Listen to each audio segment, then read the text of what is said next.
House resumes and debate continues. Yes, Honorable Royer, you're recognized. You may proceed. Thank you, Mr. Speaker.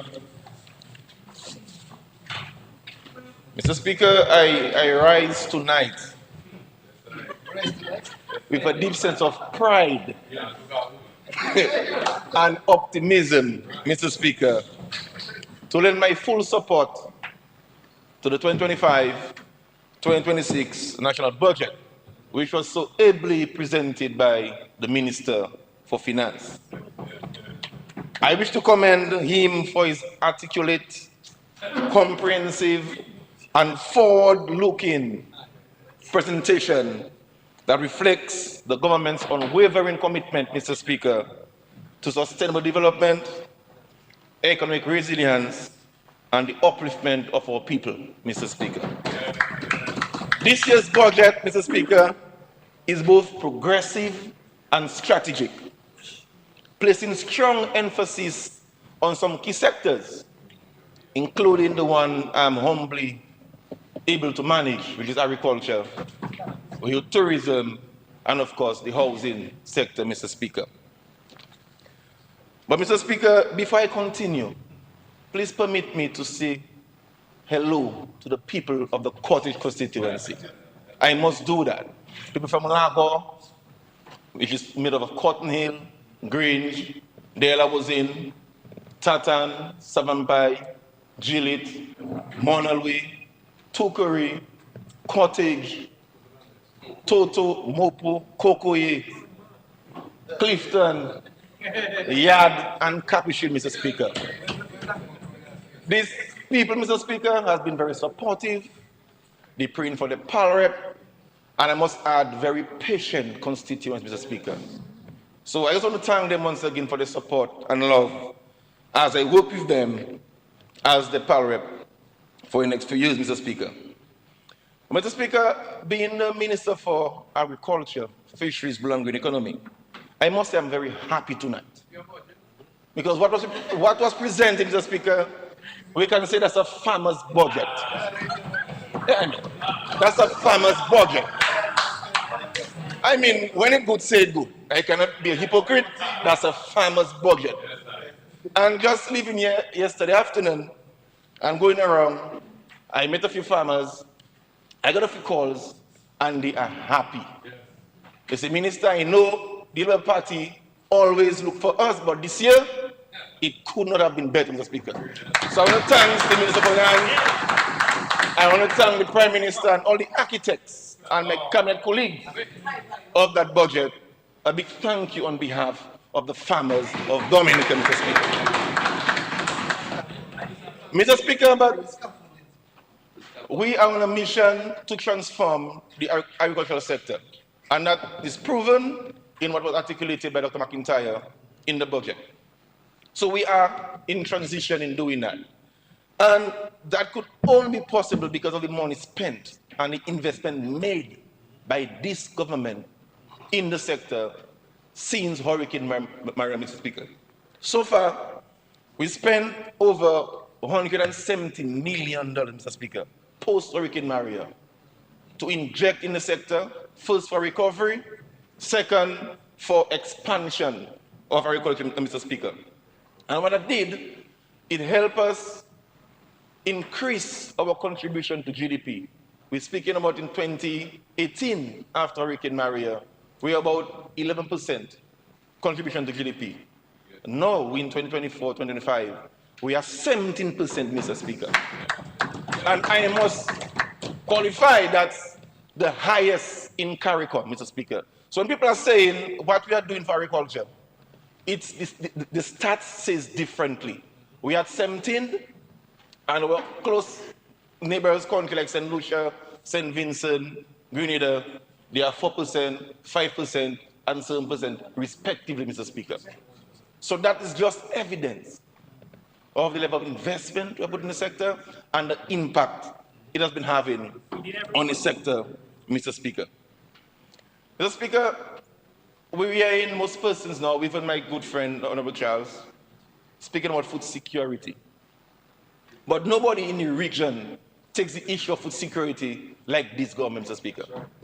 Because we are not just doing it or talking it, we are actually practicing it, Mr. Speaker, and implementing strategies to look at our food security. For example,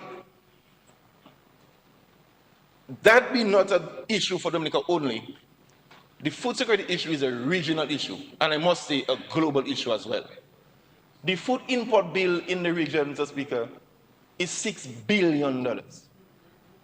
$6 billion, the food import bill in the region, which triggered CARICOM to strategize or to implement the CARICOM 25 by 2025. What it meant is for CARICOM countries to put in homegrown strategies to reduce the importation of food by 25% by the year 2025. Now it's extended to 2030. But remember, we've been so visionary. Our target is always 2030 to achieve 700 million to GDP by 2030. So CARICOM even formally, Mr. Speaker, because we saw 2025 was not practical at all when it was first launched. So we are sticking to 2030. We even broke it down further. We unpacked that. And we said we are going to reduce the importation of pork and chicken by 30% by 2030, Mr. Speaker. To further do that, we have been pushing our investment in import substitution. We have a white potato program, and recently, Mr. Speaker, we were able to supply all these supermarkets, Mr. Speaker, with cherry tomatoes. So we have not been importing that for the past months, and that's supplied by only one hydroponics farmer, Mr. Vince Morgan, between Mount Mass, Mr. Speaker. So our strategies, Mr. Speaker, they are working. Mr. Speaker, it's not no news. I mean, everybody who spoke before me mentioned the issue of climate change and impact it has been having on various sectors. But agriculture is the sector that is most being impacted by climate change. We cannot grow food out on open field like before. Dr. Mack will tell you, the member for the Valley will tell you, in Mount Prosper, they cannot grow the vegetables and the grains they were doing before open field. So we must invest in technology so we can circumvent that. However, Mr. Speaker, I just want to give you some stats of the work we have been doing. Though we are challenged by climate change and the cost of inputs, Mr. Speaker, and so many invasive pests and diseases that affect our crops, we were still able to record expansion in the sector. Because most people are saying you have to expand on local production, you have to grow what we eat.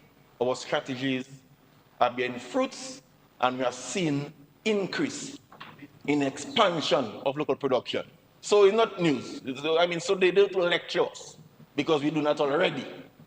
Good advice is sound advice. We receive it. But just to say we're on track. For example, for fiscal year 2022, 2023, for dashing production, we're at 75.6 acres. The fiscal year after that, which is 2023-24, we are 150.5 acres. And for last fiscal year, we are 254 acres of dashing, Mr. Speaker. That's an exponential increase in establishment for dashings. And we have about 45% of that is right in the Bells area, Mr. Speaker, of that area. So kudos to our farmers in Bells. They are doing well for dashing production.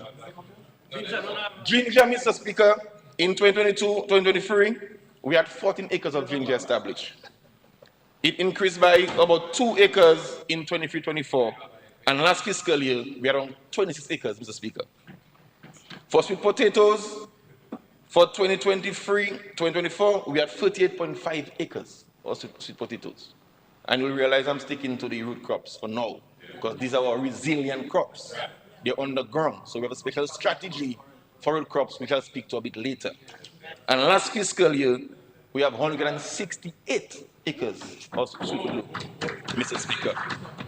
10 years, we saw increase by 50% from 24 acres to around 50 acres. For vegetables, Mr. Speaker, both open field and under protected structure, Mr. Speaker, we had 52 acres in 23-24 And this fiscal year, we had 90 acres, Mr. Speaker. 90 acres. And we are not just giving data for giving data's sake. We have evidence because we are producing the seedlings on the agri stations. We are giving them for free. We have equipped our extension officers with devices so they can send records from the field directly to our control center, and we have the data in real time. So there's no fake figures, Mr. Speaker. So that's the kind of investment we are doing in the sector. For bananas, Mr. Speaker, in 2023, we had 120 acres. Last fiscal year, we had 291 acres, Mr. Speaker. And that's among 189 farmers, Mr. Speaker. Plantains, for 2024, we had 769 acres. Last fiscal year, we had 840 acres among 799 farmers, Mr. Speaker. So how they saying farming dead there now? I mean, the numbers are saying differently. And this is because of the direct intervention made by the government of Dominica, the Labour Party government, Mr. Speaker. We give inputs, fertilizer, we will give them protective clothing, we give them digging spade, we give them planting material, and that is the results that we are getting. So the talk shows are saying otherwise. So that's why I deliberately unpack the figures so we can see for ourselves we are expanding and just not talking, Mr. Speaker. So, Mr. Speaker, you know we have a strategy at the ministry of 5 C's. Dr. Anderson like to say 5 C's, but I'll keep on 4 tonight because the 5th one just tickles some nerves. But I'll get to that at some point. But cocoa is a crop, Mr. Speaker, that has huge potential, especially for the agro-processors. Over the past years, you know, we were struck by Maria. We had unmaintained fields by the owners. We were importing from Grenada. I mean, coming as minister, I say, no, that thing cannot continue, my brother. We can't have how much abandoned lands. I mean, farms, cocoa farms, and lands to expand. And importing cocoa beans from Grenada. No. Nothing wrong to import, but that was burning me. Yeah? So we went on a rapid expansion of cocoa, Mr. Speaker, from 2022 to 2024. We have rehabilitated over 200 acres and we've established over 100 new acres of cocoa, Mr. Speaker. And last fiscal year, we distributed over 17,000 plants, which was able to do 56 acres, Mr. Speaker. And that's data, that's proven data. Records at the agri stations will show that. And of course, with extension feedback. You know, so the Excel will no longer be called on to import cocoa beans for us again. Because we have invested, and now the persons who are doing chocolate and the cocoa sticks and cocoa powder can get the cocoa beans locally, Mr. Speaker. That's what we're able to do over the years, Mr. Speaker. In terms of coconut, I think that's the most vended item in Dominica. Coconut water, cocoa, Mr. Speaker. I mean coconut water, jelly water there. I think that's the most vended commodity. Roadside vending. And what we observe, Mr. Speaker, is that the guys are doing the coconut water, they were competing with our confectionery vendors. Because the tall varieties, the trees, the tall ones we have, that's what we saw coconut tablet, or coconut thing, and all the things, that's what we're using for it. So they were competing. So now what we did now, we brought in the water nuts, around 13,000 Brazilian dwarf nuts, Mr. Speaker, so that we could establish that. So them fellows that are doing coconut water, they want to climb no tall tree again, they can kneel down and harvest, Mr. Speaker, because they are dwarf coconuts. That's how easy it is. They can kneel down and just harvest coconut, Mr. Speaker. And they are very prolific. I shared some photo with some my colleagues when they behold look, they're very prolific plants. So they stay very, very short. So we've done that. Actually, we have an next 10,000 on order for this fiscal year. And what we did, we established some germplasm plots in some areas where we can get seeds from, so we can expand as the years goes by, Mr. Speaker. So that again was targeted. We not just wake up and say we're going to plant coconut like mad. It's strategic interventions. Honorable Charles. Okay? So citrus now. I have a special liking for citrus because of the potential I know that industry has. I can be challenged, you can do research. Dominica is the only country in the Caribbean that we can produce citrus as we speak. St. Vincent importing citrus fruit from Ireland. If a Jamaican say a lime on a tree now, it's Christmas. Okay, the only country in CARICOM that can produce citrus is Belize. That's where we import our body material from, and then Dominica. When I give that on citrus in the region, people say startled because they can understand what you're doing. You know, we were struck by Cristacea virus, by the citrus greening. Coupled with that, the Hurricane Maria, so it devastated the citrus industry. We see we have an advantage here, a competitive edge in doing citrus. We have to invest in citrus. So, Mr. Speaker, outside of the facility which we are doing, which I'll get to in a while, as we speak, we have 50,000 rootstock at the 1 mile agri station, which we are grafting to distribute to farmers. So by September, we'll start rolling out citrus plants to farmers at a subsidized cost. Thank you. But we have some requirements that we're going to put in place for that. I mean, in the past, I worked in the Ministry of Agriculture, so I know sometimes farmers will come in camouflage and say they're buying citrus, and man smuggle that to go to Antigua and St. Martin. They take invective, they tie the root, and they go with that. Them time we'll bear root citrus we're doing. So to avoid that, the extension officer have to ensure that the plots are lined, the holes are dug, the farmers are certified before we sell to them. Because if we say 50,000, we want the entire 50,000 to be in the soil. And farmers will come in, it's not a wash put and come, you have to be recommended, your planting area is suitable for the crop that we're going to do, and we'll sell to you at a subsidized cost. Because we imported from Belize, we pay quite a bit of dollars for that, and California, the boardwood that we brought in. So it came at a cost. We had to construct 2 nursery sheds at the Walmart station just to accommodate that while we are doing the facility at Londonderry. So just to say the varieties that we're doing, we have the Washington Navel Orange, we have the Lanolite Orange, Valencia Orange, we have the Tahiti Lime, most people's favorite, we have the West Indian Lime as well, the Ruby Red Grapefruit, Tangerine, and Otanix. Okay? So, Honorable Chair, you can tell the farmers in Marigot, that's the varieties we have, and they can contact the extension officer to register, put the numbers, and we will have them served as well. Honorable Chance made mention of, one of his recommendations was to do an agro-processing facility. I guess he was speaking about citrus and other fruits that we can do or we can process. Just to update the House, Mr. Speaker, we've been working with the Caribbean Development Bank on a project. About $168,000 US to contract experts to do for us a case study, well, I mean a feasibility study for a processing plant. They will have to do designs, costing, estimate, and the plant layout. Thus far, that's broken up into 4 contracts, and CBD now is finalizing the contracts with the tenderers so that we can issue contracts by August. So once the contractors are on stream, the consultants are on stream, by the end of first quarter next year, we'll have a full-blown study with designs, layout, and costing for a multi-purpose agro-processing facility for Dominican Speaker. So we are working on that. I mean, Rome wasn't built in a day. We can't do everything one time. We're hoping that the private sector will have to, take it up, but even not doing it, we have to try something. And if we have it constructed, we can then engage them in a PPP so that they can have it operational. But that is something that we know we have on our radar, and work has started in that light, Mr. Speaker. So we are building a $7.7 million facility at Londonderry. Why all that money? Someone may say. As I said earlier, citrus is being affected by 2 serious diseases.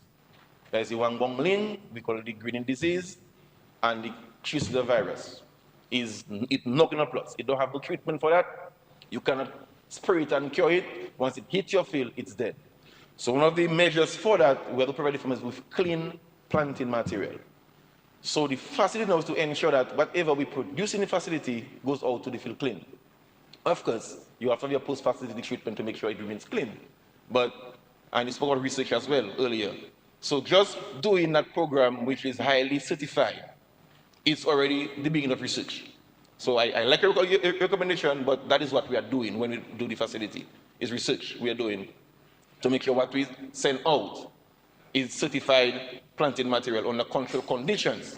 Biosafety is in check, everything is under control. So we are doing that, and I'm happy for your recommendation. Of course, we can expand, invite UE and other persons to assist us to see how we can do more research at the facility.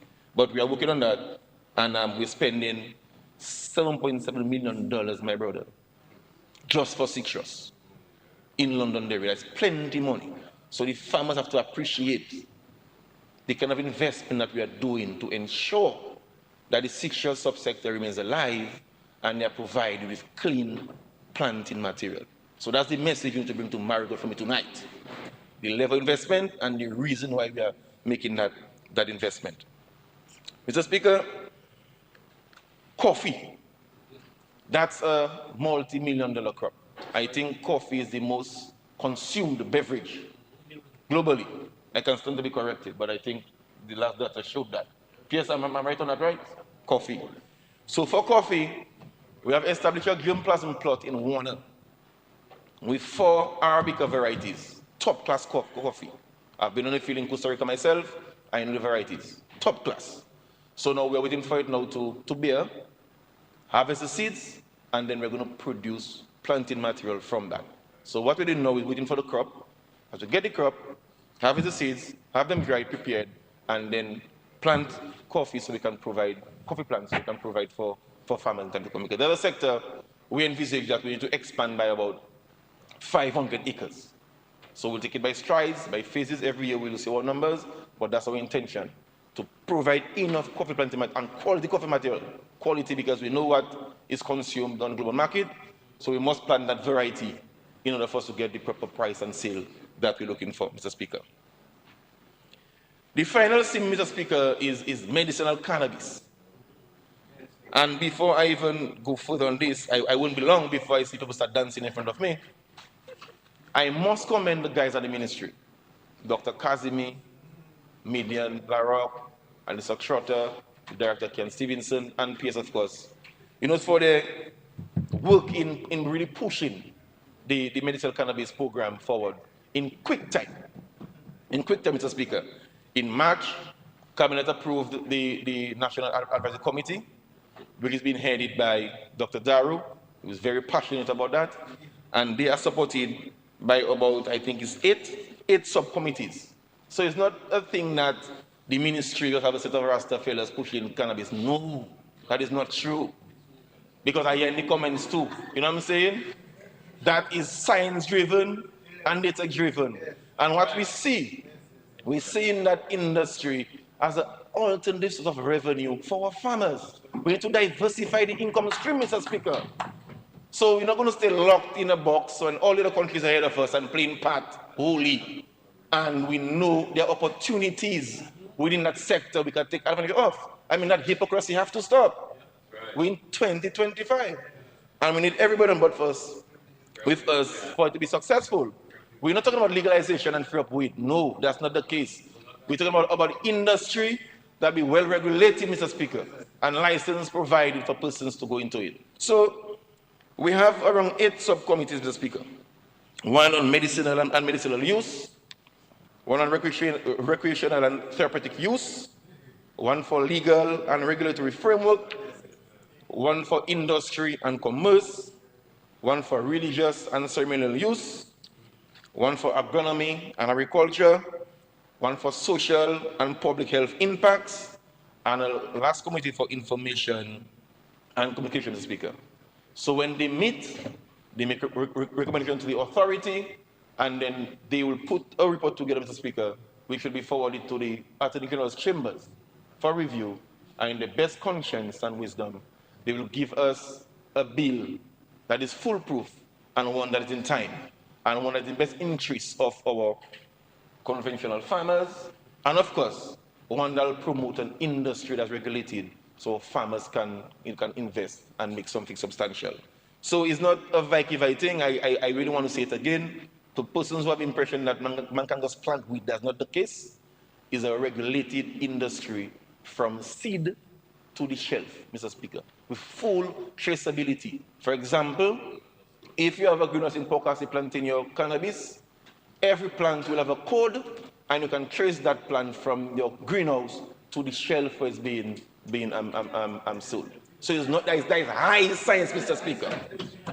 High science that. So I just want to just raise that there to let people know we know what we are doing, and we are advised by the best expert in the Caribbean, Dr. Michael Emmanuel, who's a Dominican, Mr. Speaker. The government, in its wisdom, has contracted him as our lead consultant and advisor to help us build a sustainable cannabis industry, and he's doing a wonderful job. He's done it in St. Vincent. He has provided advice to Malta. He's the lead researcher in cannabis in the region for UB Mona, so he knows what he's speaking about. So we are guided by that, Mr. Speaker. And we thank him for making himself available to assist us in our first, we seek to build a sustainable cannabis industry in Dominica. Mr. Speaker, so just to expand a bit for the licensing, so far they have proposed 11 or 9 I think, 9 defined licensing categories. So that there'll be license, a special license for cultivation, there'll be one for processing, a separate license for testing, one for dispensing, a license for consumption and lodges, there'll be one for transportation, there'll be a license for research, there'll be a license for import and export, and a license for waste disposal, Mr. Speaker. So as I spoke about testing, Mr. Speaker, we're already getting inquiries from the authorities in the region, from Barbados, from Antigua, for St. Lucia for testing. Because at the Bureau standards, we have the capacity in Dominica to test the cannabis, Mr. Speaker. And it doesn't exist in Barbados, it doesn't exist in OCS. So when we had our symposium, what we did, we invited all the authorities that exist in the region to come and share their experiences with us. So we are operating on lessons learned. Because, I mean, we are behind, they are in front. But so Barbados Authority was there, St. Lucia was there, St. Vincent, St. Kitts, and Antigua. We had professors from UE, we had persons from Canada, we had a set of international experts guiding us on that. About the main purpose, Mr. Speaker, for inviting them, we had OECS and ECB as well, so that they could advise us on lessons learned, because they have gone down that road already. Because now we are doing it, we don't want to go and make mistakes that what they would have made. So we invited them, and they were able to share with us their experiences, and that will help us develop a bill that makes sense and that is foolproof, Mr. Speaker. So I want to thank them for being there and sharing experiences with us. And I can say, Mr. Speaker, we had a very successful symposium, groundbreaking symposium. Our Rastafarian community, they were invited, they felt appreciated, and they understand what we are doing, having a regulated medicinal cannabis industry, Mr. Speaker. So I'll rest my case on cannabis. I hope I do not pinch anybody by doing that. But I'll continue. As you see, Mr. Speaker, I mix it with the other crops, because the ministry, we are treating it as a crop. Because before it goes into medicinal, we have to do agronomic practices first to grow it. So you have to have a technical package, we have to know how to treat it. So it's a plant. So it's a mix of all plants. So now I'll move to vegetable seeds now, Mr. Speaker. So in expanding our vegetable production, Mr. Speaker, we always work with the Chinese mission at the One Mile Agri Station, the technical mission headed by Dr. Son. And for last fiscal year, they were able to distribute 416,200 seedlings to farmers across the island, Mr. Speaker. And we did that by helping them, or helping the communities promoting the backyard gardening, Mr. Speaker, because we're conscious of the CNCDs as the PM always speak about. And I think we helped the Green Thumb program, CAPSET, as well, by providing seedlings. So we were able to give out over 400,000 seedlings to farmers, schools, etc., across the island. And we'll continue to do so because we know the importance of vegetables, not just for your health, but we do import quite a bit of vegetables. You see it on the shelves at the fresh market, the S-Mass, the big fishes. We see them, so we are targeting the high value ones so we can reduce on importation. Hence the reason why we are trying to promote our program going forward, Mr. Speaker. In terms of banana and plantains, that's a sector we did very well last financial year. We spent over $1.1 million bringing in planting material from France. That's the cultured material, Mr. Speaker, and provide inputs to farmers to do that, to cultivate them. And we have seen the results. I mean, they had to seek additional market for plantains. So we have broken all record in terms of production for the past 5 years in terms of plantains. And we had to leg next year, go to the US and get some new markets to export plantains, all because of the investment we have made in plantain and banana and our deliberate thrust to expand production, Mr. Speaker. So it's working and the evidence is there. And I understand that we had a mission lately and we will get some more markets for plantains. So we'll continue planting plantains and bananas, Mr. Speaker. These are two crops that we want to know back on. So, and we continue expanding because we understand the livelihoods that it assists in the rural areas. Mr. Speaker, the white potato program, last fiscal year we were able to distribute over 1,000 bags of white potato. But I must say that's a program that we have on the review. Because most times we would receive the seeds very late. And we are not getting the output that we want. We must be true to ourselves. The ratio we would like is like 1 pound to 10 pounds. And we are seeing for the past 2 years we're getting 1 to 5, 1 to 6, somewhat there. All because of the timing that we receive it. Because a crop have a particular timing for planting and harvesting. So it's under review. And we're trying to see, at the ministry, we organize a special committee with technicians to review the program, and they will forward a proposal to me.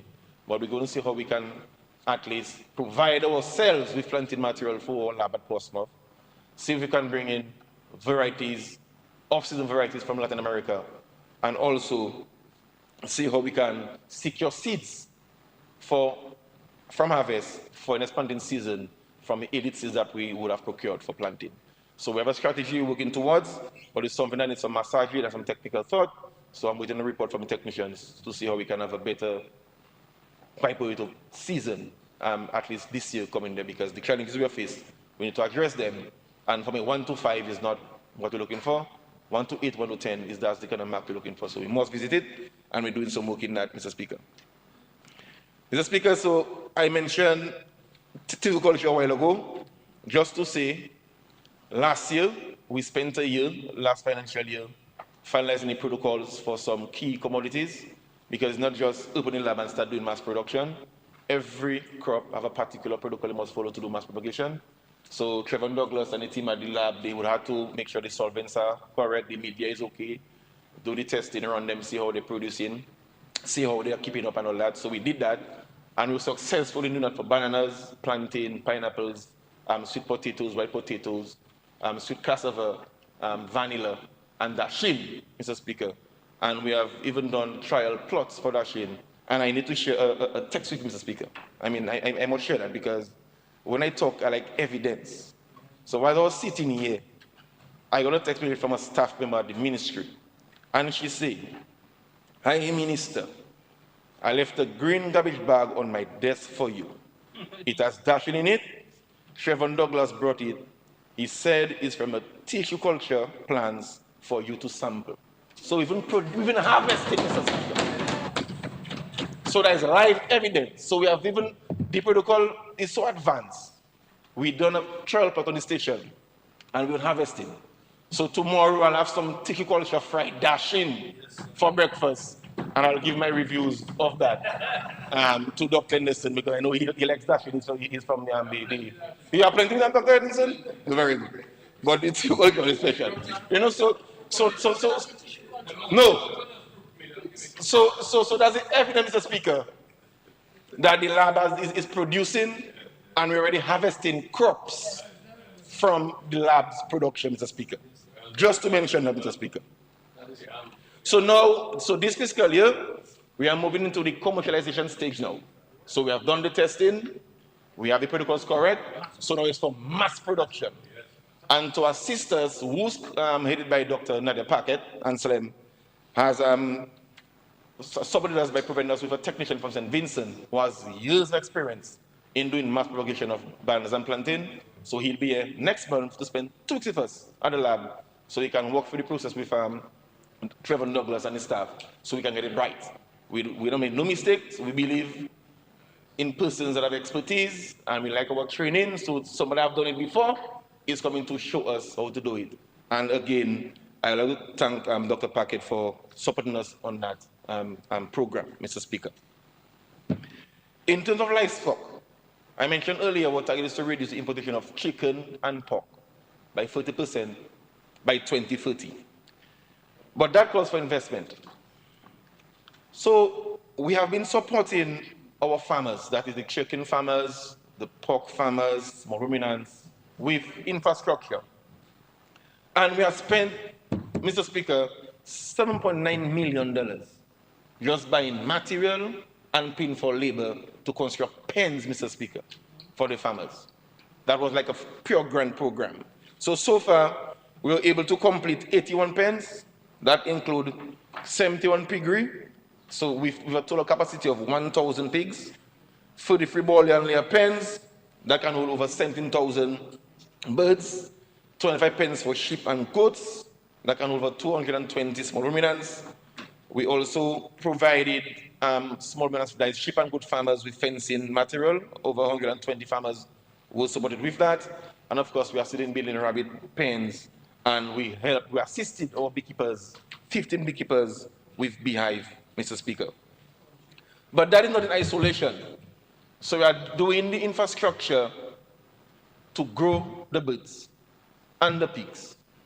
And now we are building the abattoir at 6.4 million when you add the fencing and add the incinerator and the backup generator, $6.4 million to process the birds. So we tackling the entire value chain, Mr. Speaker. It's not just build the pen and leave the farmers on their own. We build an abattoir to provide a readily available market for the farmers and a structure that is safe and meet the requirements of food safety standards, Mr. Speaker. So when we process at that facility, we have healthy foods, we can consume wholesome products that we can sell to our local market, Mr. Speaker. So the abattoir is about 70% complete. And by September, October this year, Mr. Speaker, which is the full completion of the abattoir. And I'm hoping that we can commission before the end of the year and have it fully functional in time to receive the first set of birds and pork that we would have invested in earlier on, Mr. Speaker.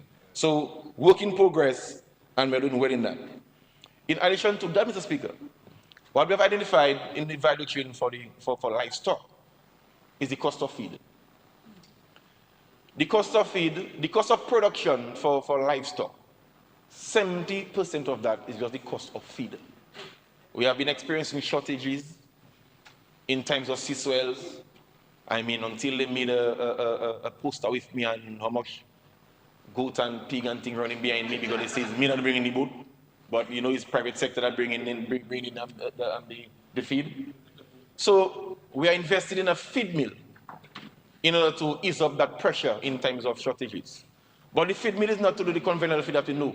We are trying to do local feed using our conventional materials like cassava and our local material to really blend and the good mix. So far we have signed a contract to retrofit a shed at Portsmouth to house the mill, and we are finalizing the tendering process to actually purchase the feed mill plant to do the mixing.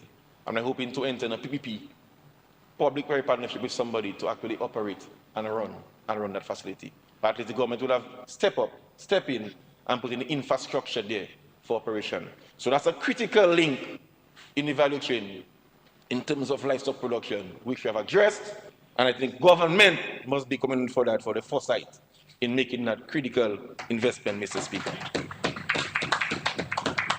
Mr. Speaker, another critical subsector that we have placed our radar on since last financial year is the apiculture sector, Mr. Speaker, the production of honey. The honey market is huge, Mr. Speaker, really huge.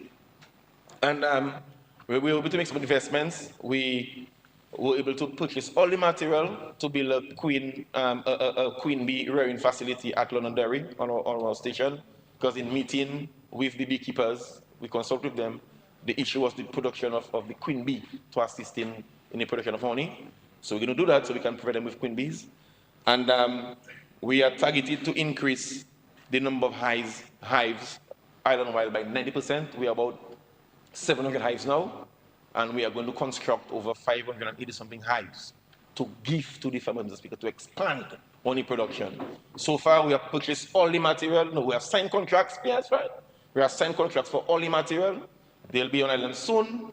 We have signed contracts with 2 contractors already. So as the materials arrive, they can construct the hives, and we can provide about 600 hives to farmers across the island, and that will increase our honey production by around 90%, Mr. Speaker. Because we see the potential of honey. There's a lot of fake honey on the market. Actually, 30% of the honey traded globally is fake honey. So there's a room for us in Dominica to provide our pure Dominican honey and take advantage of this lucrative subsector. So we spend no effort in doing that, and we are pushing the honey subsector. We have received numerous accolades for the past 2 years in terms of our taste, our quality of honey in Europe, in the region, internationally. So Dominica is known for top quality honey, so we cannot turn our eyes on that. So we invest in the beekeepers, and we're going to grow this sector exponentially, Mr. Speaker, in the next financial year. In terms of feeder road, Mr. Speaker, well, over the past 3 years, we spent about 30 million. D4 was the last benefit. He gets Chatwal for over $6 million.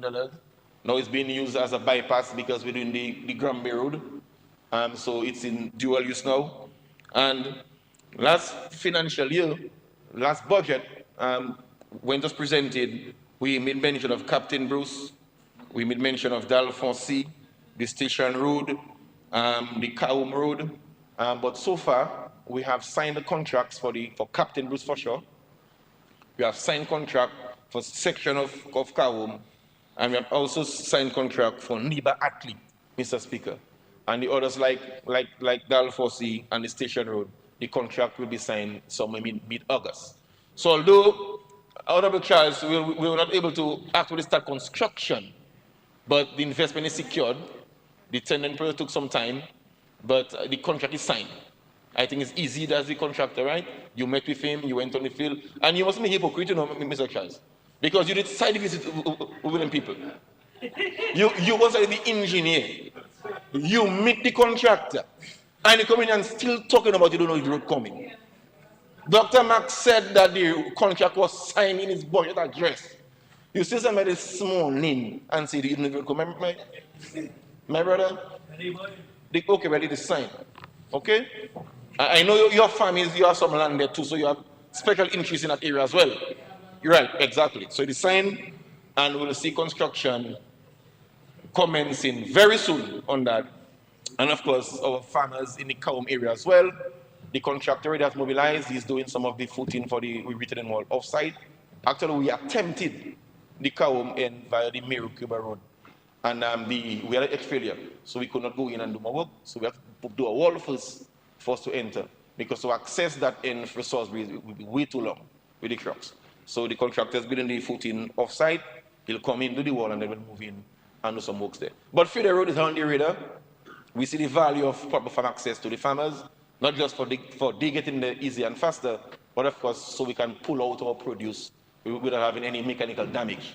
So how we take the farm, that's how we want it to reach the supermarket shelf. So we know the value of Feeder Roads, and we are not compromising on that, Mr. Speaker. Okay?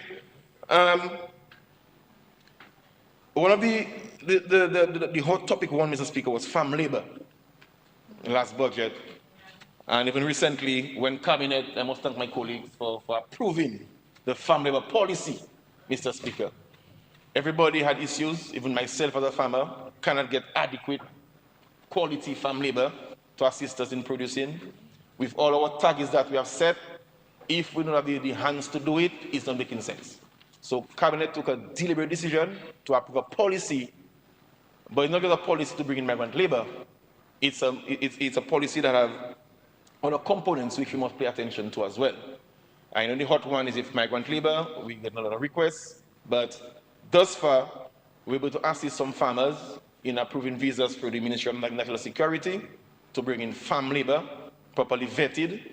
It's not bringing in migrants, but bringing in farm labor.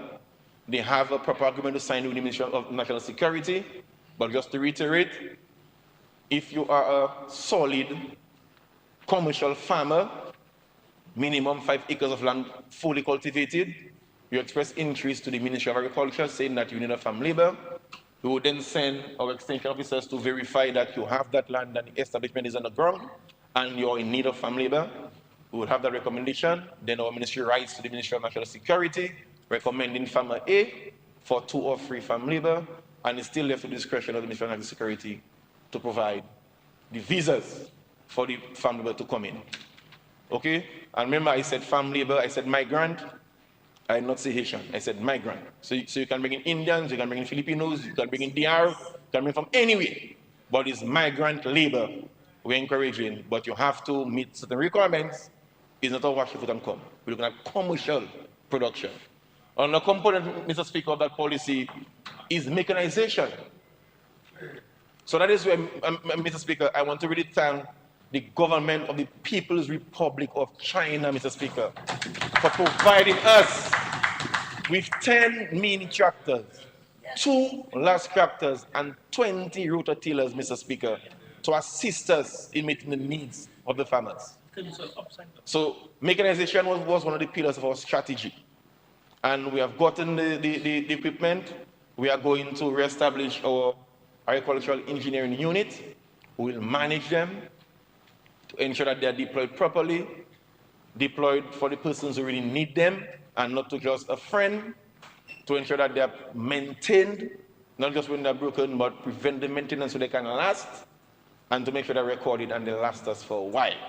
So we will, Mr. Esprit, Jean Esprit, Nicholas Esprit, sorry, is the person who have identified since last financial year to head this unit, and then we'll staff that unit to make sure we provide our farmers with the use of the machines for land preparation. We know in cultivation, land preparation is the component that takes most time and most money. So if you can assist the farmers for a little price just to pay your gas to get it to them, that will help us a lot, and that'll now reduce the need for labor.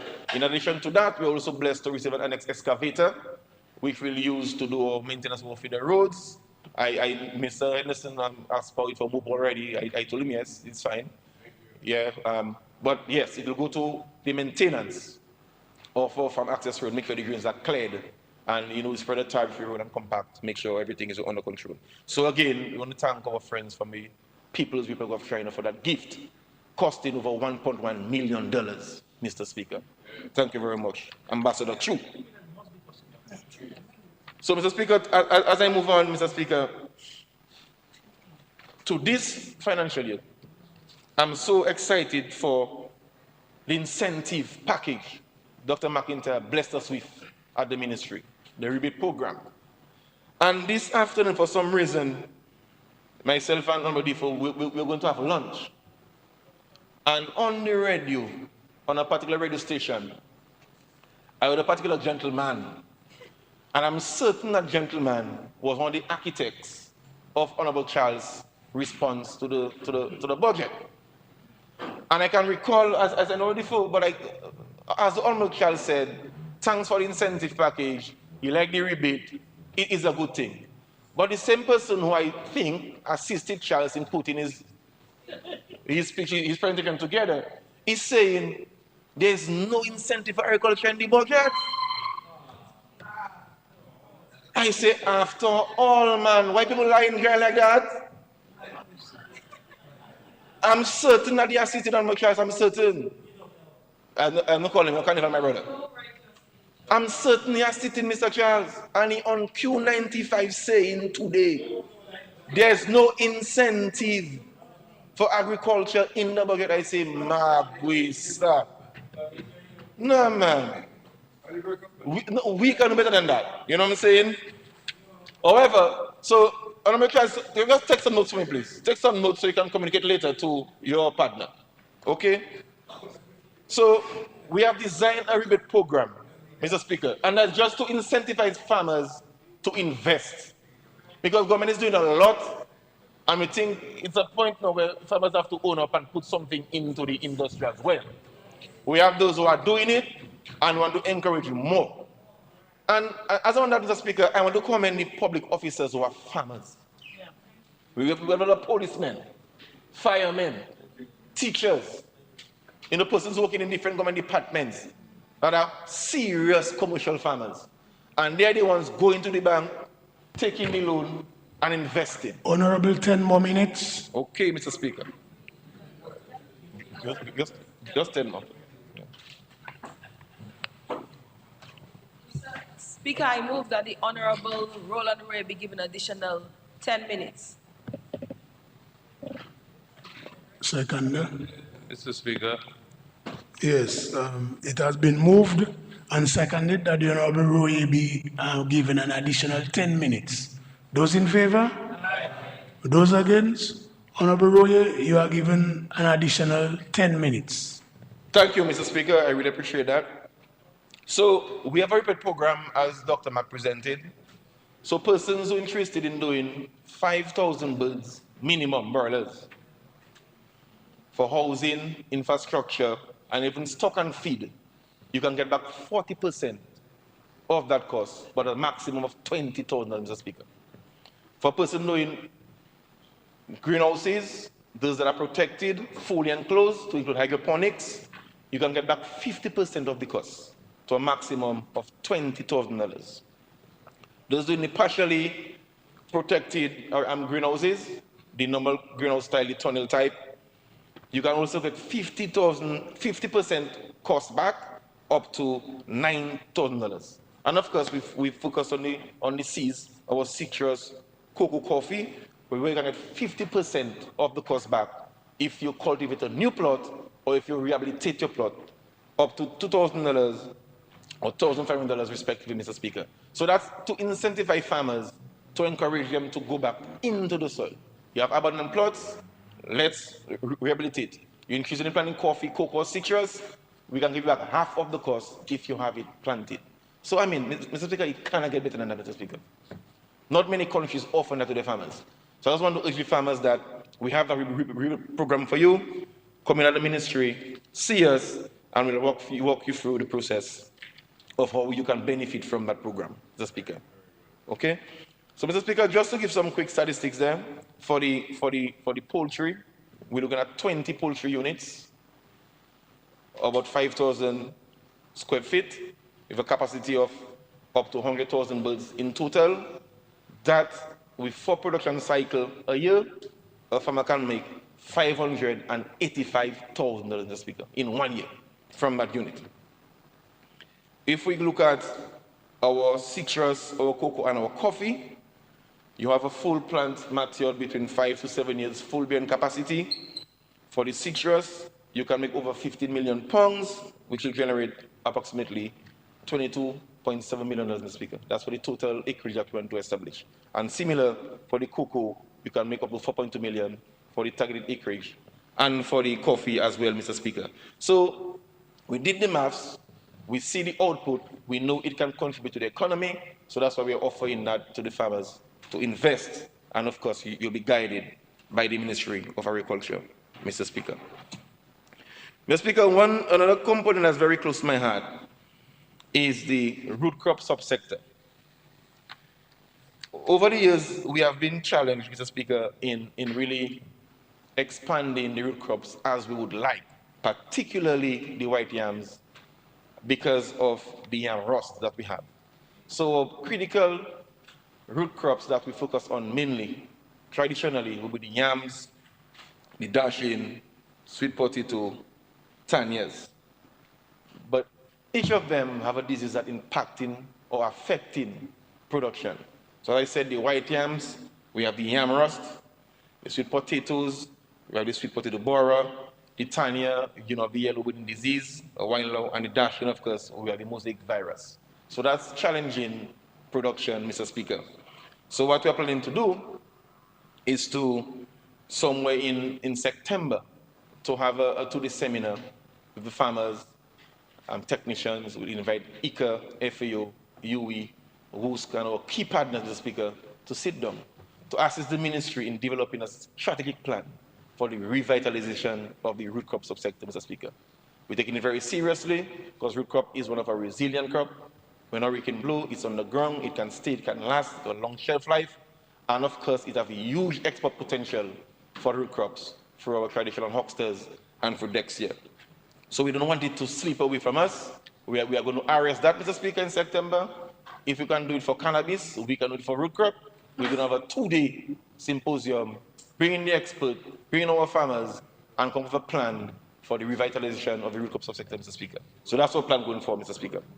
So our targets for this fiscal year, we're looking at establishing 400 acres of yams, 150 acres of tanya, dashing 600 acres, sweet potatoes 300 acres, ginger 100, turmeric 30, and sweet cassava 40 acres. So that's our target. So the symposium will inform a strategy going forward. How to do that? For now, we have already identified planting material as one of the key things. Clean planting material is one of the key things that we need to bring forth.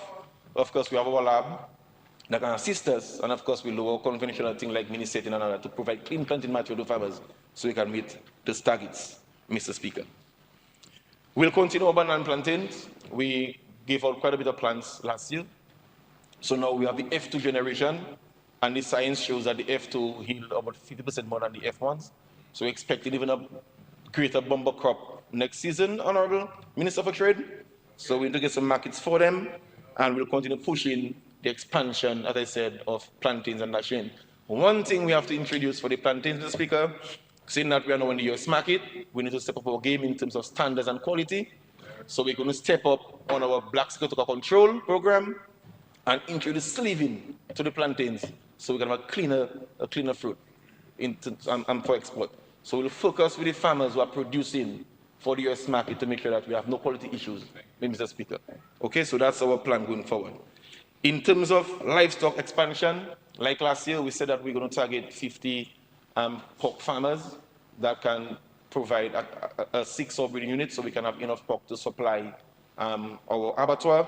And it is forecasted that with that setup, we can have at least around 945,000 pounds of meat per year for that, which will significantly put a dent into our importation of pork, Mr. Speaker. And we'll continue to invest in apiculture, and I mentioned earlier, to build the pens and build the hives, to distribute to our farmers. In terms of feeder road, Mr. Speaker, we'll do some work on the Mopo feeder road in Granby. We'll continue doing some work there. And of course, the Buck feeder road in Portsmouth, Mr. Speaker, which falls within the boundaries of my constituency, an area where we have a lot of farmers who do high-end or high-value vegetable crops. In that, even onions, they produce on that length of road. You know, so the area that we need gives our attention.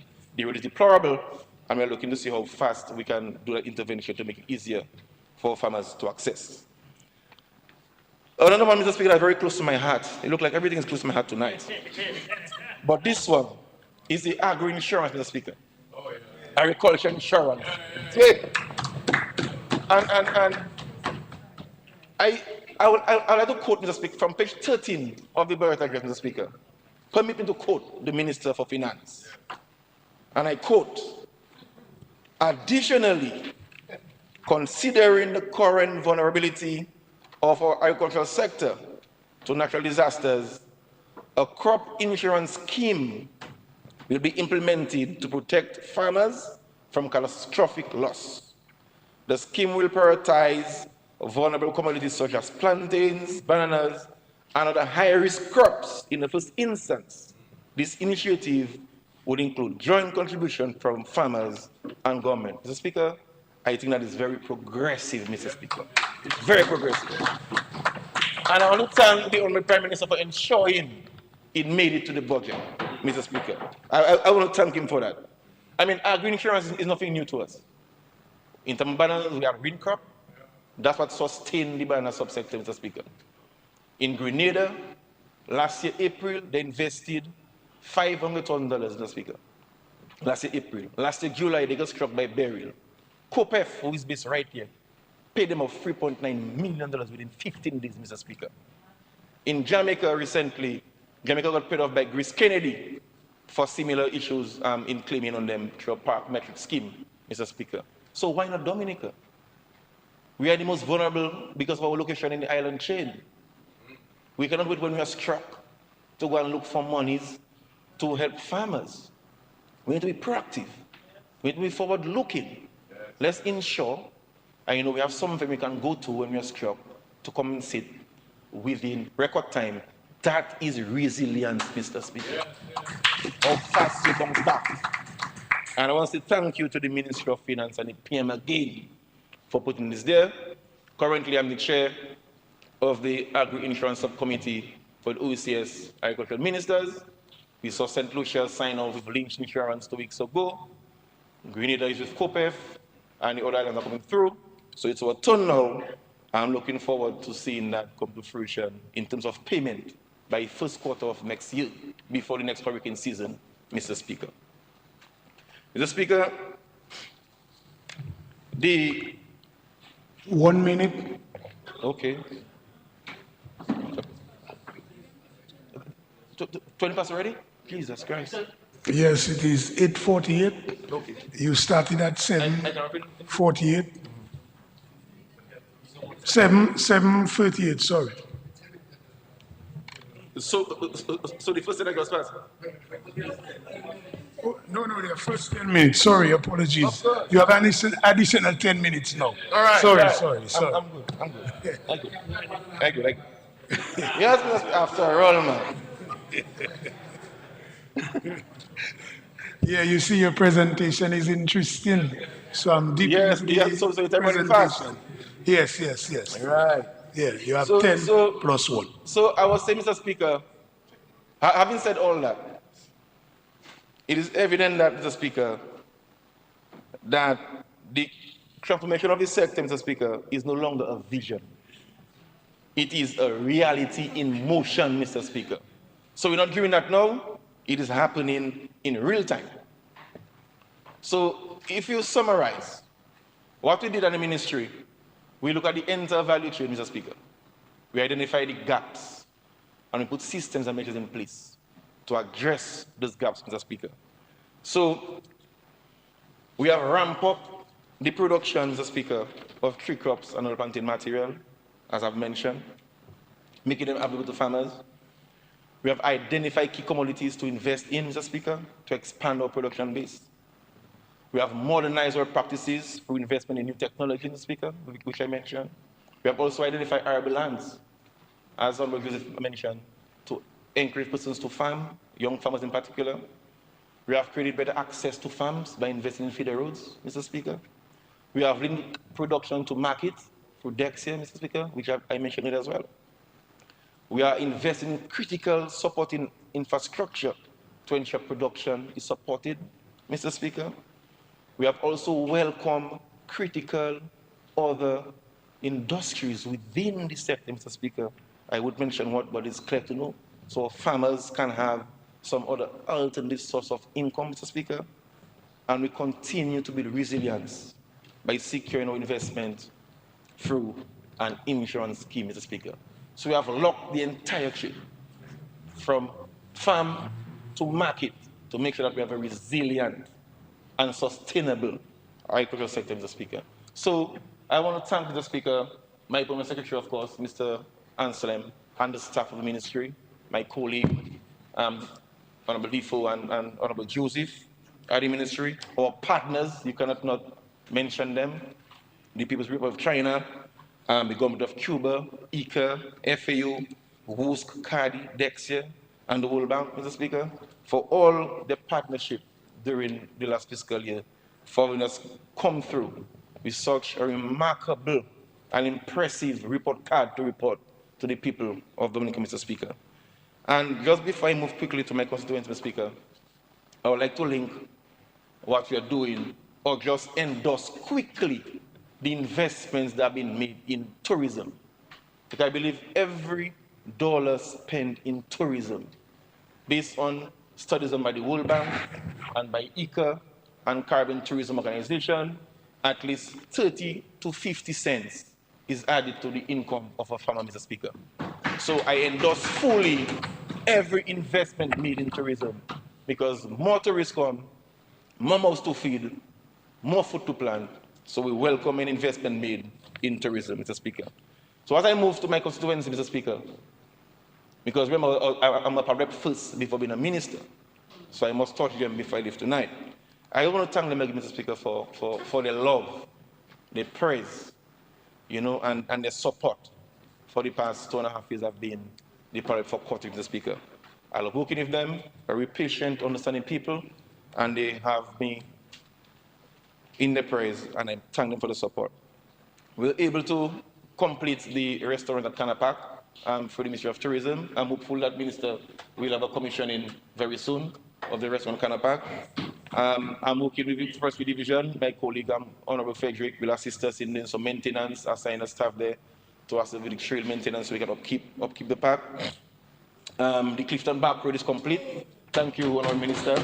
That's an investment of over $1.1 million, and we had to widen the scope because we had to replace all the pipelines because they were all corroded. So I thank DOASCO for assisting us. They spent close to $100,000 just repairing the new lines at Clifton. It's complete now, and we'll have a commissioning of that back road pretty soon, Minister. We did a small project in Kokoye, where we did the widening of the road at Kokoye. A road that could only take one vehicle at a time. We did some widening now, 2 vehicles can pass there comfortably. On of playing field, we did a whole rehab of the field and the facility. Through Kudme, I want to thank all the constituents who came out every Sunday to repair the facility and to manicure the field, build the concrete wicket, fix the washroom facilities. And now it is full gear. We're having leagues going on and activities there every other Sunday. I know where I was born in Mont Soleil, a place they call in Cottage. We need to do the village road. It was done things in terms of adding carbon, Mr. Speaker. So it's a while now. So that will start on committee of service, and then we'll continue for a contract soon after. Our young guys at Tukari on our mariculture program, they are doing the CMOS cultivation right in Tukari Bay. They have stepped up and now they are doing the drying and packaging and labeling of the CMOS, and it's one of the shells for sale. I want to comment on that, and they have my support in doing that. As I'm in Tukari, Mr. Speaker, I want to remind the House that the poker run is on the 25th of this month. So don't forget, mark your calendars, be Tukari first on the 25th of August for Poker Run, the 3rd edition of Poker Run at Tukari, which is the 25th of August. And we'll commence the rehabilitation of our jet in Tukari to accommodate that. We just did some works on the Allen Lane in Savannah, Mr. Speaker. That's one of the roads that the Sampai community was really asking for. We are doing 3 phases. We did phase 1, it's completed, and we are looking to continue phase 2 pretty soon. And I was happy that we could have these 10 young guys fully engaged on the road during the period of construction. And as I said, we are seeing how quickly we can get some more resources to continue that. The Cabris Marina, me and Phil will share it. It falls within my boundary, but it's in Portsmouth itself. We are happy for the construction of the marina. We are happy for the employment that it has created. I'm seeing young men who would normally sit on the block every day and now engaged at the marina, Mr. Speaker, and working and can make some money to assist them with their livelihoods and support their families. So we're happy for that, and of course we're looking for the completion of the marina to create more full-time jobs going forward, Mr. Speaker. I want to shout my friends at the Cotton Hill expansion project. They have been asking for the water expansion. We are here, that's above the Attorney General's home. They really need that, and we have the proposal in, and this financial year for sure, we are looking to have this project implemented. I got the blessings from the Honorable Pima already on that, so just to secure the resources so we can commence that. For housing, we've done 1 or 2 interventions, but directly through the PM's office. I want to thank him personally for that. And I know the Minister for Housing promised me that this financial year, they will throw their eyes on Cottage. And she has even further promised that she will visit herself to come and see some of our friends that will need some housing repairs. So I'm looking forward to that. I know the PS will come, but the minister will come. But they'll come Cottage and see what's happening. so we can at least assist our patient constituents who have been waiting for a while for some housing assistance in the constituency. So I'm making a special plea on their behalf for that, and I'm happy for the promises that was made, and I'm fully confident that we'll get our fair share this financial year. So, Mr. Speaker, with these few words, I would like again, I would like to lend my support, my fullest support to this budget, which I have no doubt will transform the lives of Dominicans. Thank you very much, Mr. Speaker.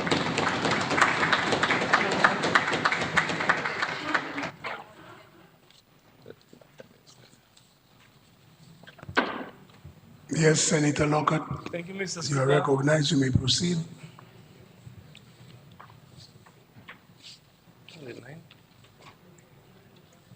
Mr. Speaker, I see the night is still young, and colleagues have had their 7 p.m. coffee, so you can give me the free will to speak for an hour and a half. Free will. Mr. Speaker, I rise to give my contribution to the 2025-2026 budget, which was confidently presented by the Minister of Finance to the Honorable House.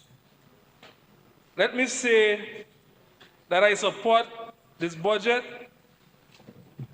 without any reservation. Mr. Speaker, over the weekend, I took the opportunity to scroll through social media, and I read some news, pages online. And I also went to my favorite Dominica Breaking News because they post everything, the good, the bad, and the in-between. And they posted how they get it. They add no salt, they don't remove anything, raw. So I read through the comments, and I read through some posts, and there was nothing, seriously, no serious criticisms about the budget. They had a few questions here and there, and questions which I think were salient enough, and I think that we can address while we promote the budget. So, with all that, I draw the conclusion that the vast majority of Dominicans are in support with the contents of this budget, and we must commend the government for that. This $1.2 billion budget was strategically developed in alignment with the Labour Party's ongoing mandate. A mandate set in motion after rescuing Dominica from a disastrous state which was left by the United Workers' Party administration, Mr. Speaker. Mr. Speaker, it represents our consistent efforts towards our national mission to grow and expand the economy, to create opportunities for everyone in this country. We are enhancing the country's infrastructure, we're positively impacting the quality of lives of all Dominicans, and decisively positioning our country on a path to sustainable economic viability. The Labour Party's first mission upon assuming office was to engage in what we call a rescue mission. Mr. Speaker, and some may ask, but what rescue mission? And it's important to refresh the memory of those who may have forgotten and to educate those who simply did not know. So, my fellow citizens of this great nation, during the United Workers' Party term in government, Dominica endured a literal pounding at the hands of a reckless administration whose actions severely damaged our country's economy, institutions, and affected the lives of citizens in a profound negative way. This is the same UWP clan, Mr. Speaker, that the members of the opposition are aligned with. You see they laughing? Yes, Mr. Speaker, they are all active members of a united workers group. And if they are not associated, then they should sell it to the public in a transparent way. And I say group, Mr. Speaker, because it has imploded so much that it can no longer be referred to as a political party.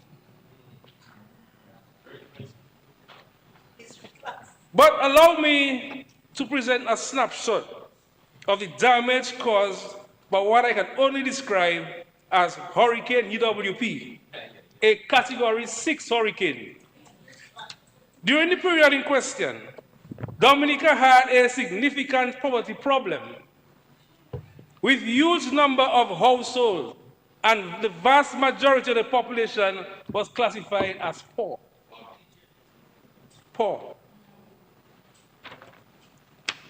Indigence, a fancy term to mean extreme poverty, affected a large percentage of households. Poverty was prevalent in every community.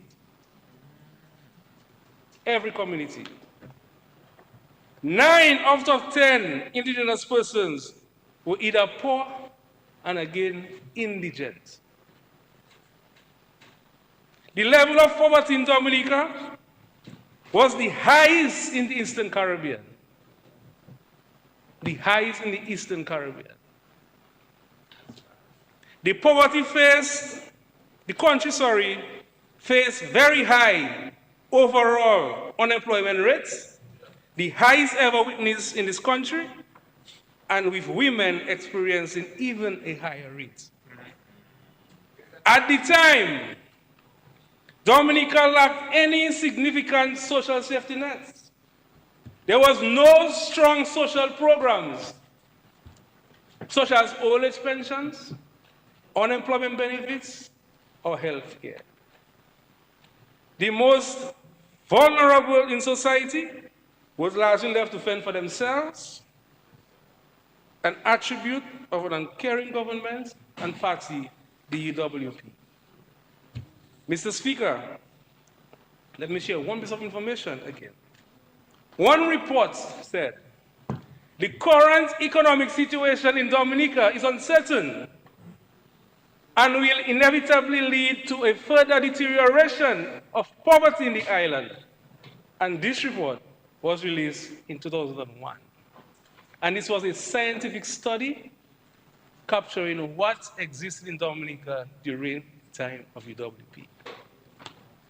What this report was warning, Mr. Speaker, is that if things continue as they are, many people on the island are going to end up living in poverty or struggling even more than they already are. Mr. Speaker, and I could go sector by sector of what this Labour Party inherited, but this exercise will take me an entire week, and I only asked 1 hour and a half. And if there's any doubt of the accuracy of what I said, I say to you, visit the UNDP website, visit the IMF website, and visit the CCDB website. Do your own research. Mr. Speaker, we must all agree that we're living in times when countries across the globe are facing serious challenges, some shared, others unique to a specific nation or region. Dominica is no exception. Dominica is no exception. Global realities such as inflation, armed conflicts, and the impact of climate change continue to affect countries and disrupt the daily lives of their citizens. We must understand that we operate in a global environment where policy decisions by world superpowers have frightening, long-lasting, and sometimes catastrophic impacts on small developing states like ours. With both global and domestic realities in mind, this budget was carefully crafted to ensure the continued implementation of national development projects while giving equal attention to the welfare and well-being of our people. I'm excited about the contents of this budget, and I'm even more pleased for the opportunities that it captures for the Castlebrooks people, the people of the Castlebrooks constituency, who I must admonish at this time, do not sleep on yourselves. Yes, do not sleep on yourselves. Step forward and seize the opportunities.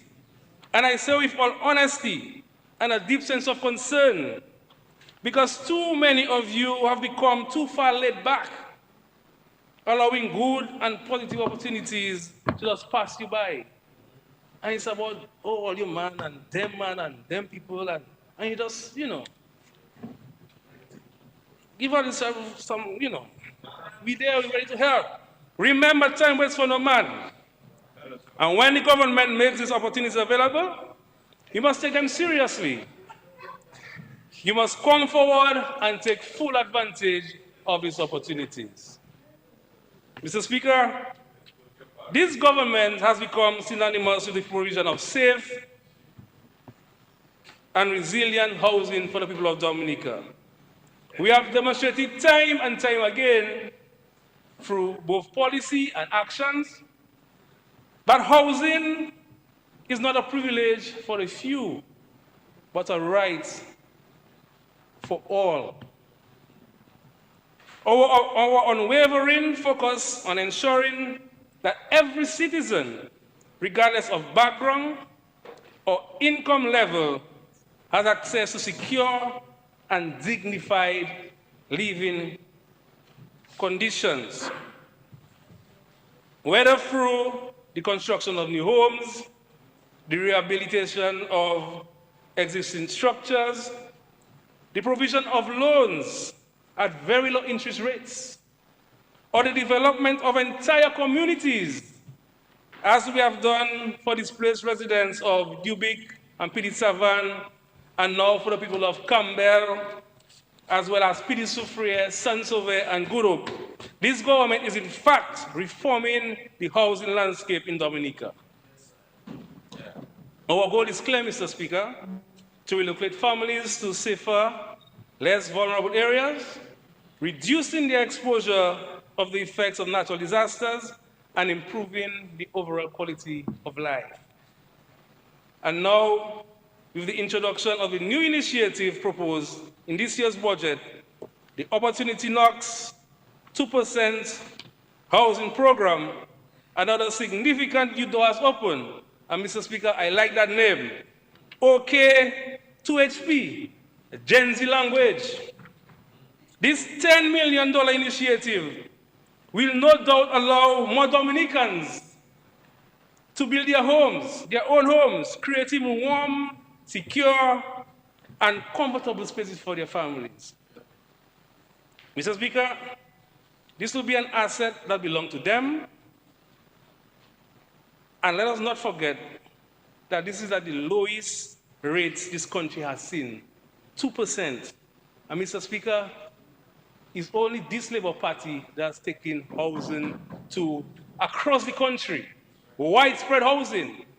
Because before, building a house in Dominica was both a financial and psychological burden. Because when someone is to build a house for Mr. Speaker, on their own, go to the bank and so on, if the neighbor watch them too funny, they think the neighbor jealous them, And if they go to Roseau 1-2 times for material, they're going to get it and project stall for 2 weeks. Their next move is to buy all kind of asafoetida and J's and things and point their foundations into, to tie in their house. But right now, everybody building homes, Mr. Speaker. Everybody building homes. And this government provides wide support for persons who build in their homes. This is a timely and meaningful opportunity, one that police officers and public servants in the Castlebrooks constituency should take full advantage of. Take full advantage of this opportunity. And while I'm at that, I would like to offer my strong yet unsolicited advice to you. Build your homes in Castlebrooks and nowhere else. Build your homes in Castlebrooks and let us grow Let us continue to grow and invest in their own communities, solidifying the future of the communities within the constituency. Building castles, we have land. I go castles every day. And we have good road. Avins, of course. I drive up and down every day, every day. Tonight I'm going up. What time is it? Yeah. Mr. Speaker, I'm happy that the government will maintain all of its social safety net programs. In spite of criticisms leveled at the administration as it relates to the widening of the social safety nets, it has remained one of its core priorities. It is only those who don't care about people, those who lack empathy, who will criticize a government for being there for the people in need. While we continue to place the people of this country at the heart of national development, especially those who are most vulnerable. As a social worker, Mr. Speaker, I've seen clear evidence of how these social safety net programs create meaningful change to the lives of countless Dominicans. I continue to witness tangible improvements in the standard of living and the quality of life for many individuals and families, particularly those who once faced the daily realities of poverty. The social support systems not only provide financial relief, but also empower people to reclaim their dignity, pursue opportunities, and improve their overall well-being. That is what progress looks like when every citizen, regardless of their circumstances, has a fair chance to a better life. We'll continue to support the upward progress of all Dominicans and firmly reject, Mr. Speaker, this widely held misconception that social programs create dependency. Because there's a wealth of evidence demonstrating that when social support systems are properly designed and implemented, with empowerment at their core, they effectively reduce poverty and improve long-term outcomes for individuals and families, and that is what we are doing. Our goal of a government is not to foster dependence, but to ensure that every Dominican has the tools and support that they need to live with dignity, contribute meaningfully to society, and break the cycle of poverty for good. Because when an elderly person who has worked their entire lives and reaches the age of retirement without a pension or social security, they have effectively lost their independence. Without a stable income, they are left with few choices: rely on their children, if those children are financially capable to help, or depend on the kindness of strangers. Let's be clear, it's not about dependency, this is about survival. It is unjust to label someone in this situation as dependent, when in truth, they are trying to meet the most basic human needs. As a government, we have a responsibility and moral duty to ensure that no individual dies of hunger or is forced to live in undignified conditions. Similarly, Mr. Speaker, consider the case of a mother of 6 children who received no support whatsoever from the father. For her, the welfare system she receives is not a luxury. This is the means by which she's able to feed her children. The free textbooks, uniforms, and school transportation are what make it possible for children to attend school and have a fair chance for a better future. This is what the Labour Party government is doing. Mr. Speaker, what we have done and continue to do is implement a responsible and dynamic approach to social support. As family begin to move from one socioeconomic bracket to the next, whether due to children becoming older and parents getting meaningful employment, we gradually reduce and in some cases withdrawn certain benefits. This is a deliberate and measured strategy. It ensures that resources are directed to those who need it the most, while encouraging upward mobility and self-reliance when circumstances improve. Our social programs, they are not static. They are designed to respond to the evolving needs of individuals and families, supporting them when necessary and empowering them always. Mr. Speaker, the cost of living continues to be a real and pressing challenge for many, not just here in Dominica, but across the globe. It is clearly not only a Dominica issue. In fact, during the most recent US election, an event which I believe was closely followed by every Dominican, we saw that inflation and the rising cost of living were among the most prevailing issues on the campaign trail. One candidate, Mr. Speaker, even had a special campaign event where he showcased basic grocery items and highlighted how inflation had impacted the everyday American. At one point, eggs were being compared to as gold because people simply couldn't afford to buy eggs in the US. To put things into perspective, Mr. Speaker, egg prices in the US remain 27% higher than it were in 2024. Eggs. How much did I get? 25 cents, 50 cents? We buy about like $4, right? Cereal, Mr. Speaker, in the US rose by 24%. Cookies, biscuit, 28%.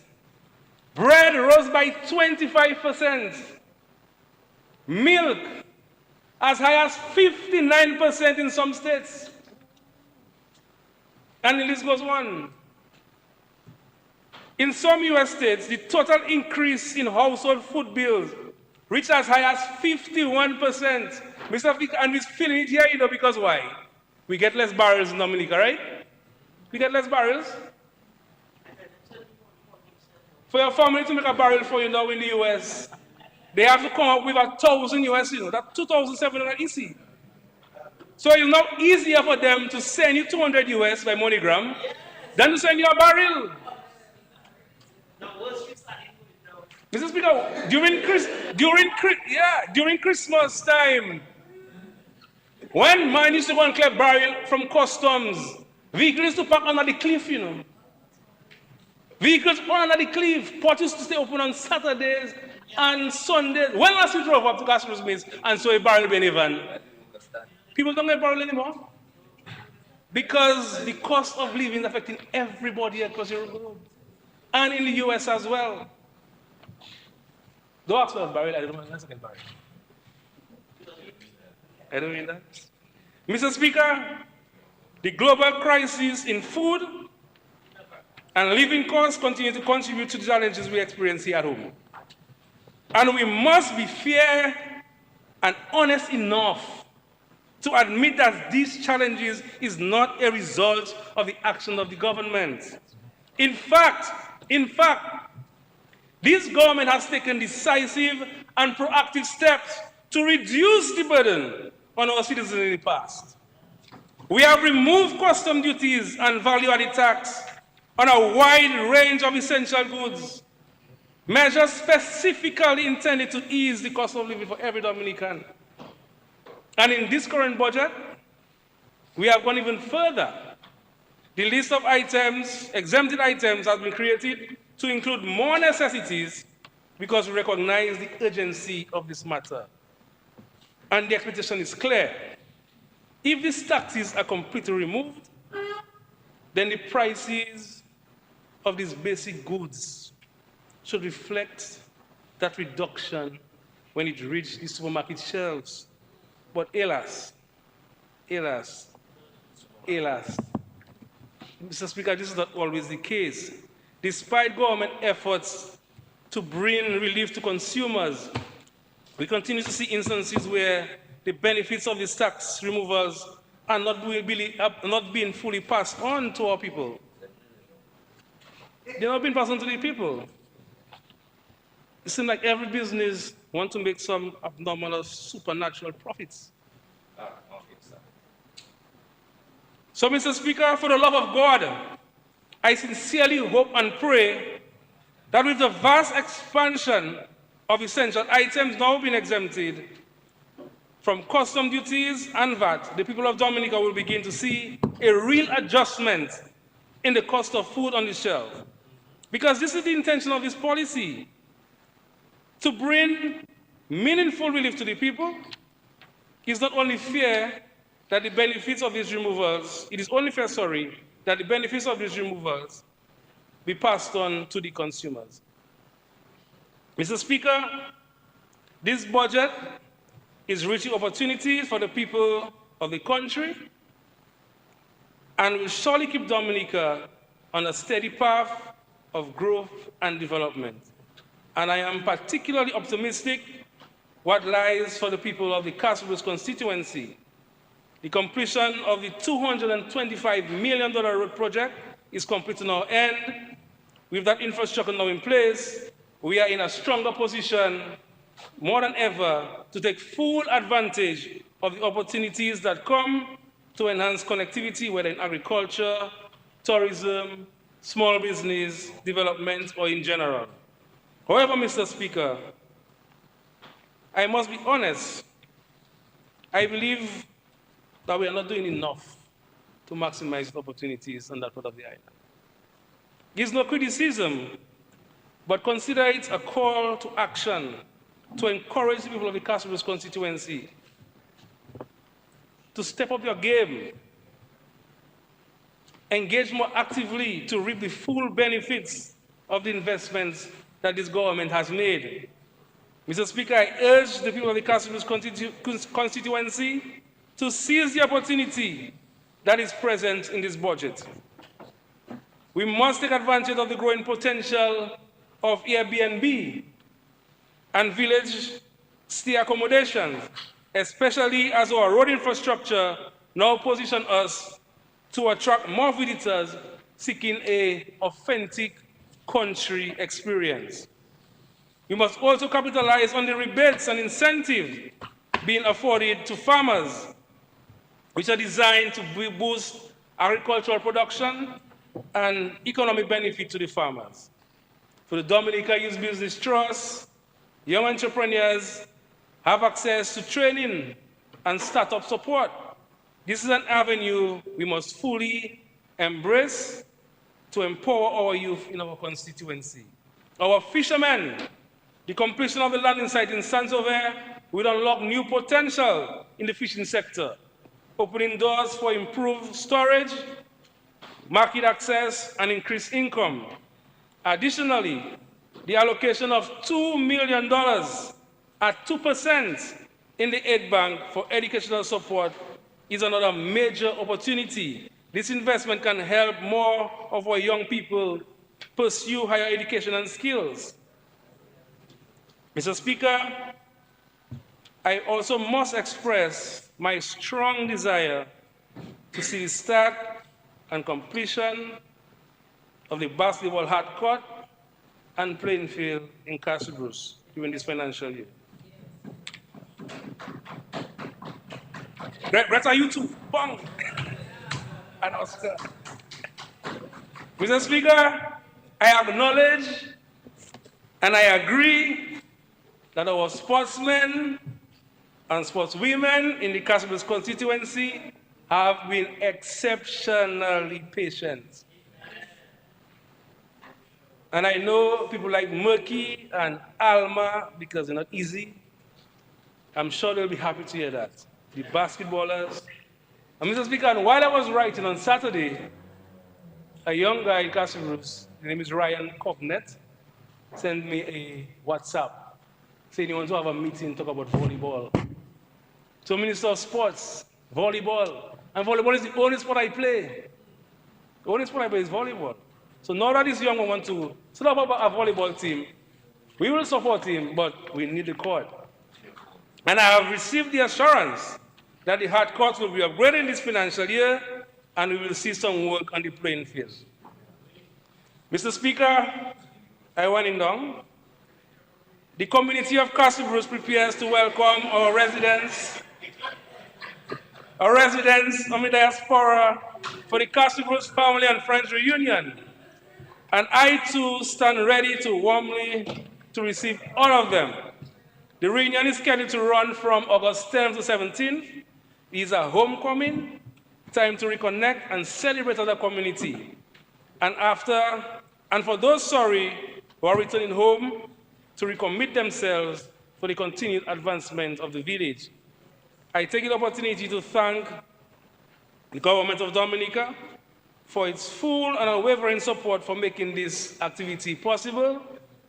I especially thank Prime Minister Roosevelt Skerrit for always standing with the Casabruz people. The government financial contribution towards preparing the community and supporting the slate of social activities mean a great deal to us, and it has not gone unnoticed. On a more personal note, I wish to thank all the government ministers, Mr. Speaker, all of them that I call from time to time for support for people, the permanent secretaries, and the public servants, whom I sometimes call and visit on behalf of the Casabruz people. Your support. 1 minute. I'm good. Your support does not only benefit individual constituents, but also strengthens the efforts of our parliamentary representative, the Honorable Octavia Alfred.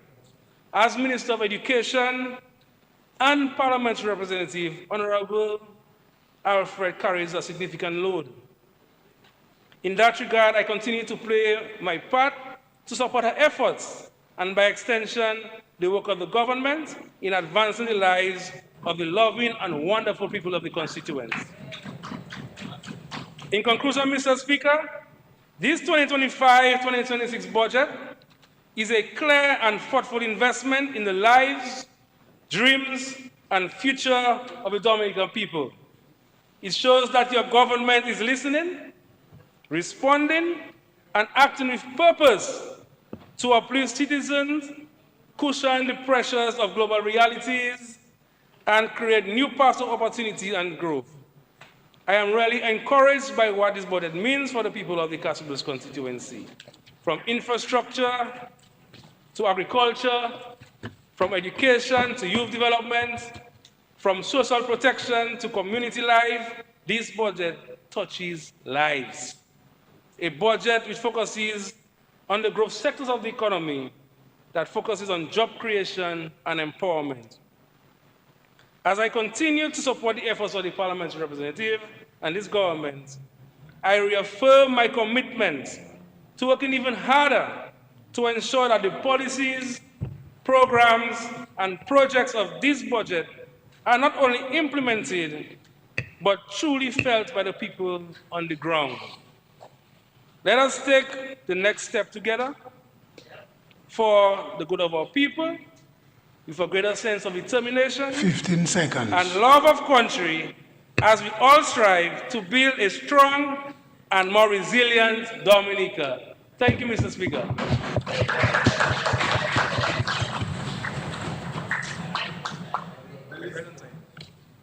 Mr. Speaker, I move that the House be suspended, be adjourned till Tuesday 29th at 9 a.m. in view of the fact that most of us will be attending the official funeral of Mr. Jerry Ed at 2 p.m. So considering this, I think it's wise that we begin at 9 a.m. in the interest of time.